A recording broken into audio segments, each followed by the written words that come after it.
Okay, welcome to Palo Alto Chapter 1, deploying Palo Alto using Web Mode. 100% use cases. Everyone likes the GUI, I believe. CLI mode, 60% use cases. Those who are comfortable with CLI, use the CLI. XML mode, which is kind of like API interface. 30% use cases. This is useful when you have an API and you want to deploy a configuration into the firewall. XML API, not covered in this presentation, but in later videos. Okay, so in this presentation, we are going to use the CLI mode first, then Web Mode to cover the following. We'll configure management IP addresses, DNS, NTP, permitted IP addresses, user ID. Alright, next we're going to configure layer 2, layer 3, virtual wire, tab, loopback, tunnel, interface, and also zones. Okay, so let's get going. Okay, so we're here. So basically we are on the CLI mode. So let me log in into the CLI mode. Okay. So what we can do here on the CLI mode. Now, CLI mode sometimes is very intimidating, but if you basically coming from network side, I think it's the most useful one that we all get used to. Okay, so I want to go to configuration. I want to basically set the host name first. So system host name. At the moment, I already have my host name, but I want to change the host name now into something else. So I'm gonna go for dealer techno. Okay, 1. All right, and instead of just the for dealer techno, just to see the name is different. Okay, the name is still the same, but I have not committed, so it's not gonna change right now. Second, I want to basically configure the management IP address. So I say set devices, system again, IP address. I've already have an IP address 192.168.0.27, but I want to change that right now, and I'm going to say okay. Let me pick 28, the next IP address. Let me pick the subnet mask. And I want to use 255.255.255.0/24. I also want to set the default gateway here, so I can get out from this network into any other network. Okay, enter. So what did I do?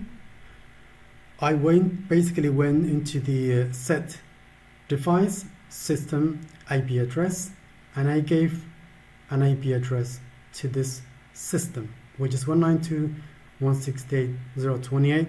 I also gave subnet mask, which is /24 255.255.255.20. Can you see there here? That's absolutely not 20, because there is no a 255.255.20 IP address. So that should be changed. Okay, now it didn't prompt me anything. It didn't say to me, oh, this is wrong.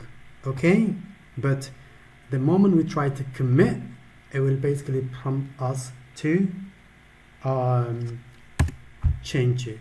All right, so that is what we have given the system: an IP address.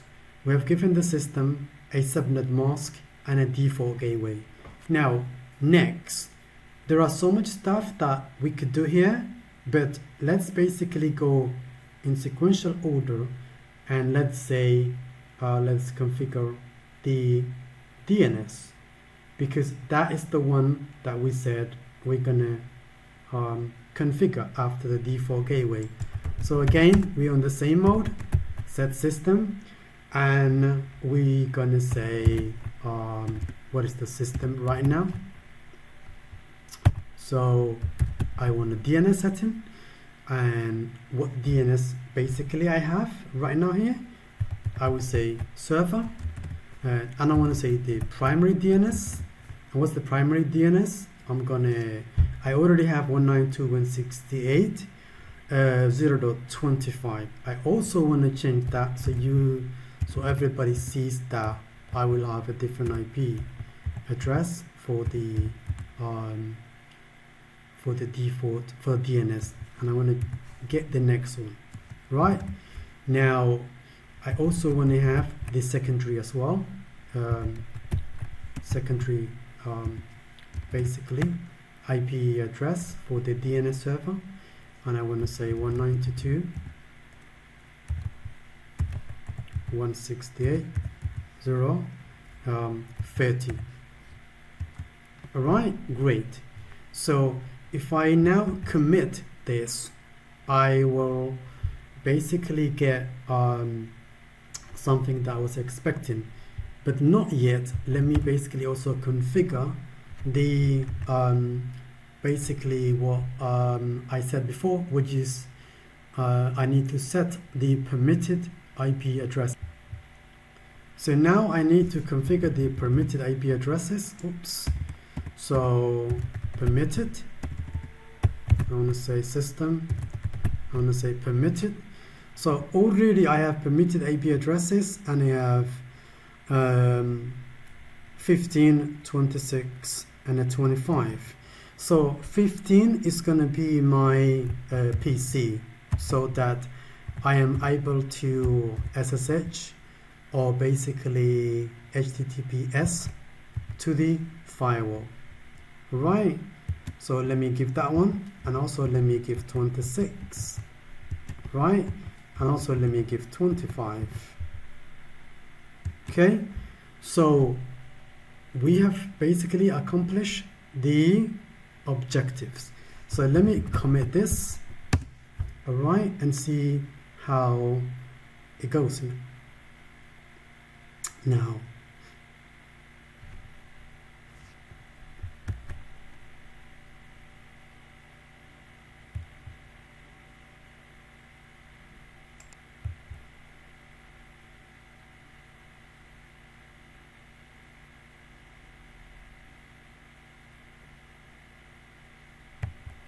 Okay, so things are looking pretty okay.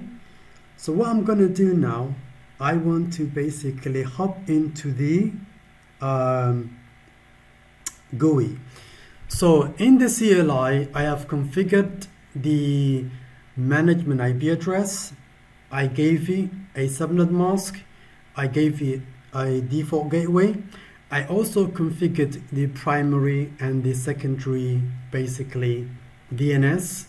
I also configured the permitted IP addresses, so that only those IP addresses will be able to SSH onto my basically onto my what do I say, firewall. Now, one thing I haven't done is basically the NTP. So I'll say set devices system, and I want to say NTP server, right? So let me skip this one, and I want to say, oops, not basically capital, whatever. So NTP servers, and I want to have the primary. So the primary NTP server, which is going to be the same as the DNS ones, all right? So I have 26 and 25. So I want to do like 192.168.0.25, and I want to have the secondary. Oops, what happened to my keyboard? So 192.168.25. Oops, forgot something right in it. Primary. So let me say primary, and I want to say primary server, and I want to basically NTP server, and I want to have the IP address. That's what I basically missed out. I'm going to say 25, and also I'm not going to basically authenticate. I just want to basically add that one, and I'm also going to add the secondary as well. I could continue from here, but I just want to show the benefit of simplicity. IP address again. I want to add the value on 192.168, and I want to basically give it 26. That was the secondary, 026. Great. I also want to commit one more time so that the new changes take effect. All right. So let me just stop the video a bit, and I come back when the configuration finishes.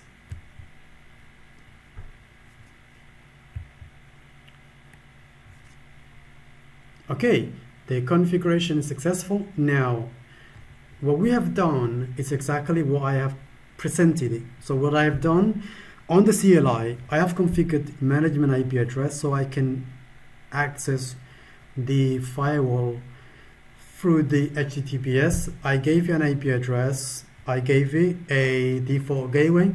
I also configured the DNS NTP service, and I have also configured permitted IP addresses, which include my PC, because recommendation and the best practice, this is what Palo Alto is recommending everybody. So let me hop on to GUI now, and we get going again.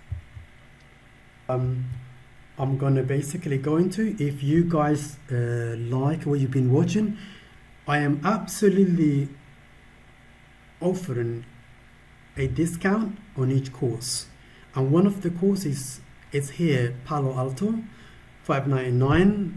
It's gonna basically continue in 4 months, 6 hours, 2 days a week. You will absolutely get what we are showing you here. You will also get preset labs, specially written notes, break and fix, question and answer scenario project. You will also have a recorded videos and audios during the 6 hours. All right. So if you basically want to take on one of the Palo Alto courses, then absolutely come here. So I gave the IP address. What IP address I gave to the firewall? I believe that was 28. Was it?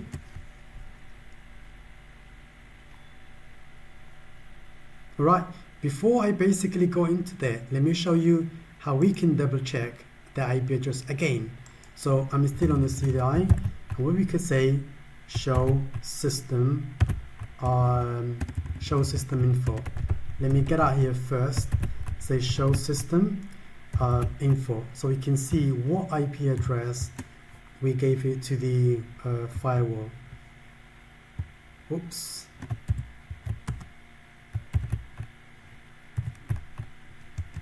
Alright, so that's a 28. Okay, 192.168.28, and this is what we gave to the firewall. So let's now back to the CLI and basically reach it there. So 192.168. So I'll do the HTTPS. Right. Okay, great. So we're in there, we're getting there.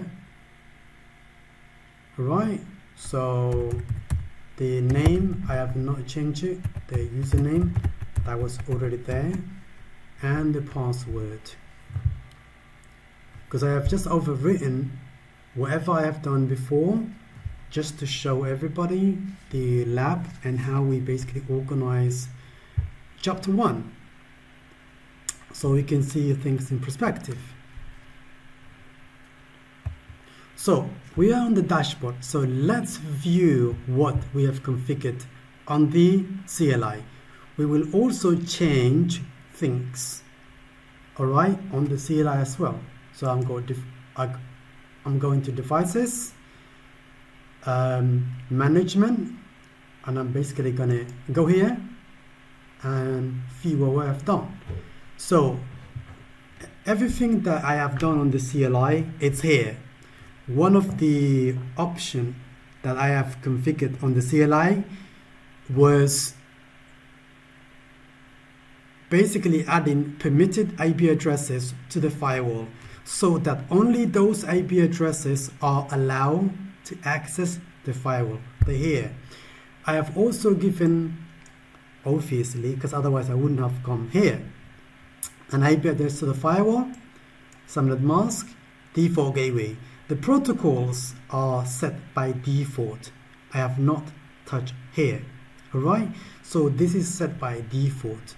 And as you can see, HTTP is not selected, SNMP not selected, user ID, and so on and so forth. But what we've done on the CLI are here: permitted IP address, subnet mask, default gateway. Let's now view the DNS, right, that we have configured. Okay, as you can see, we have configured two DNS, primary and a secondary, and they're here. We also configured NTP, and we have not basically configured what am I saying? We have not basically, we configured DNS primary and the secondary. We also configure NTP service, okay, primary and also the secondary. Now here we have basically the authentication. So in authentication we've got none. We can use symmetric key if we want it, whether SHA-1 or MD5, or whether we can use auto key and also auto key. The option is basically us. Alright, now let me basically make very clear here. I have received a comment, alright, from a friend of mine, and he was absolutely saying, why on earth that Palo Alto version 9 and the version I'm currently using, not supporting certain kind of like a encryption or hashing algorithm. Now the person misunderstood the message. So here, if you guys are reading, I'm reading the same way, okay? In my previous video, which I completely redoing right now because I want to add more to it because it confused people. Now, SHA-1 are not basically preferred now in any sort of security recommendation. MD5 is also not recommended at all because MD5 encryption is broken already, alright? So you don't use it. SHA-1 you don't use it as well. I think if you are using SHA-1, then maybe the keys that you are using could be like, you know, the higher one, alright? Still not good, but you don't basically use this. Now, I have not said in that video version 9 doesn't support SHA-2. Obviously, what I said on that video is that Palo Alto recommends SHA-2, okay? Also recommends, the best security if you have the options, alright? But this person thought that I was basically referring that the Palo Alto is saying one thing and I'm saying another thing. That was not my intention. My intention was basically is that use SHA-2 whenever you have, and this is what Palo Alto recommends. And also on the NTP, if you don't have SHA-2 on the NTP, what do you do then? Okay, now is it really serious to have a very good key for the NTP or not? To be honest, no, because you're not protecting a very highly classified information, all right, through the NTP, because you only want the time synchronization, nothing else. So the traffic will contain the synchronization time, not other data, but it might also have, it depends on where you are and who are you talking to and how much you are basically paranoid about security, all right? So at the moment, if you want to SHA, just basically put the password here, again the password here, also put the password here and the password here. But at the moment, I'm not doing anything, so I'm just going to say, you know what, none, because for the simplicity. Okay, so in this presentation, so far, we have covered what? The management IP addresses, right? Which is this, and this. We call it addresses, all right? Because node address. We also covered permitted addresses. What are these? Is a way when you want your firewall not to allow traffic from other sources or other IP addresses, but those that you've listed, right? Also, we configured the DNS, right? And also the NTP, because we need to have a fully functioning DNS in our company. And they're saying a company without DNS is a company without a company, okay? So basically the DNS allowing us to provide domain name resolution, so a user-friendly into an IP address. So because computers use IP addresses, and if you have Google.com, you have multiple IP addresses pointing to Google, all right? You don't need to know all of those IP addresses. You just have one name, all right? And that's user-friendly. DNS does the job for you, pointing one name to multiple IP addresses on the back end. NTP, we need to have a correct, basically functioning NTP server on our network. So if my device loses the connection today or went buff, I need to know what time that device went down and what time that device came up. I also want to know basically the correct time zone. So even though I'm looking at the time, I'm also looking at which country am I, Okay, so in here, we're going to stop the video here, and on the next video, we're going to basically configure the layer 2 interface, layer 3 interface, tab interface, tunnel interface, loopback interface, and the zones as well. So until then, see you then.